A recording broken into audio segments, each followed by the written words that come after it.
Hey guys, gwyned here, bringing you replays from MPDC 19.6. I am playing Grixis Zombies. This is round 4. I am currently at 2-1, so win this one. I should be able to make top 8, and if I lose, then I won't. Playing against HTO. Don't know what he's playing because I never bother looking.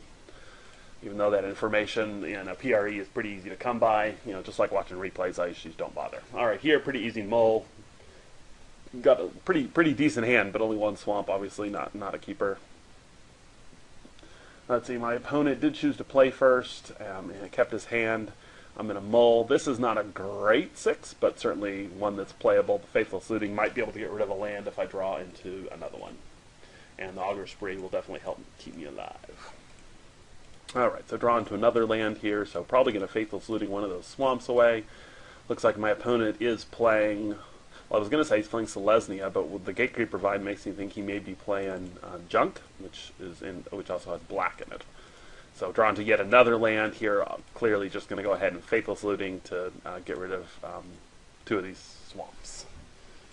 And drawn to both a Snapskin Drake and a Stitch Drake, which will be pretty good. Opponent has a Centaur Healer.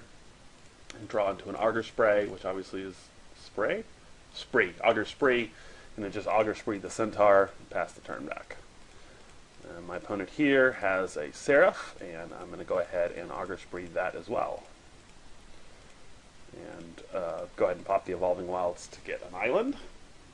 Not sure, I could have gotten a mountain there. Obviously have all my colors this way now, though, so it was probably the right play. Oh, so I can play Stitch Drake. That makes total sense. So here, my opponent has an Attendant Knight, and yeah, you can see by this he is playing Junk. And that's not a slam, that's the name of the deck. So play out both the Highborn Ghoul and the Snapskin Drake. My opponent here obviously swings in with the Attendant Knight, since I'm unable to block. And I can't block the Soldier token either, so I take 3. Here, swing in both with the Highborn Ghoul and the Snapskin Drake. There is something to be, it's potentially possible to block with this and go ahead and kill it, so I can get the Stitch Drake online, but that just doesn't seem like a good play. Here, I'm going to go ahead and play the Faithless Looting.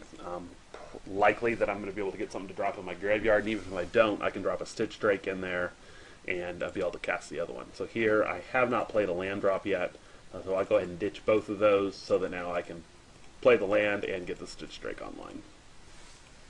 And obviously, Fires of Undeath I can get a lot of value out of, even if it's in the graveyard. So he does have the Murder to get rid of the Stitch Drake, which is unfortunate. He'll hit me for 3, but I'm hitting him for 4 a turn, so that's not bad. Plus drawn to the Dead Reveler here. Could go ahead and play out that Dead Reveler, but instead I'm going to go ahead and use Fires of Undeath to get rid of the Attendant Knight. See if he's got a counter for it. He does have the Ranger's Guile, but again, forcing him to use it on his turn is pretty good for me. Doesn't get so much value out of it. It does waste it for me, but it's not the end of the world. Go ahead and swing in here, hit him for 4. Drop him to 15, and keep it up with the race pretty well here. So I'll take another 3, drop me to 11. Opponent has an Avacyn Pilgrim as a follow-up. I fortunately draw into a Fires of Undeath. This time I am... Oh no, he has a second Ranger's Guile again to protect it, so he definitely has been able to protect those pretty well against me. But do have the Dead Reveler here, and obviously going to go ahead and not unleash it so that I can do some blocking here. And I'll go ahead and hit with these, dropping him to 11. And he has no attacks. Just passes the turn back. And I draw into a Faithless Looting, which obviously doesn't do much by itself. I do have enough mana to go ahead and cast Fires of Undeath. And this time I finally take out that Blasted Attendant Knight with using, with the third Fires of Undeath finally kills it. Here, strike for 4, dropping him to 7. And my opponent has a ton of land, but isn't able to do a whole lot. Does have the Ogre Jailbreaker there, which is pretty good for him. It is able to attack, but I'm going to hopefully not give him the chance to do that. Do draw into the Bump of the Night, which is going to be enough to finish him off. So I will hit here for 2. I'm sorry, it's not quite enough to finish him off. I'll go ahead and bump. Oh no, it is, yeah, I'm 1 mana short. 1 mana short of being able to finish him off. So basically all I have to do is survive this turn. He doesn't have any way of killing me, and that's that. So I won game 1 there pretty easily. Definitely was a little closer to racing there, but the Bump in the Night came in pretty handy there at the end. It's basically what it's in there to do.